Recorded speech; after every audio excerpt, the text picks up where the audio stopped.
তীব্র শীতে বিপর্যস্ত জনজীবন, ঘন কুয়াশায় শাহজালাল বিমানবন্দরে একের পর এক ফ্লাইট ডাইভার্ট, রিশিডিউলে ভোগান্তি, বাড়ছে ব্যয়।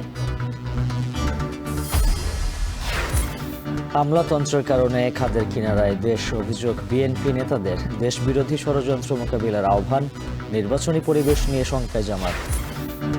প্রতিষ্ঠার 2 দশক পর প্রথমবারের মতো যোগসু নির্বাচন আজ সকাল 9টা থেকে বিকেল 3টা পর্যন্ত ভোট গ্রহণ। ডিজিটাল ওএমআর মেশিনে হবে ভোট গণনা।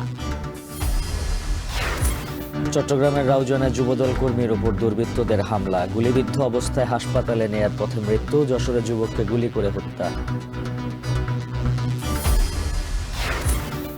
এবং ম্যানহাটনের আদালতে মাদক মামলায় বন্দী মাদুরো, নিজেকে নির্দোষ দাবি। এবার কিউবা কলম্বিয়ায় সামরিক হামলার হুমকি ট্রাম্পের।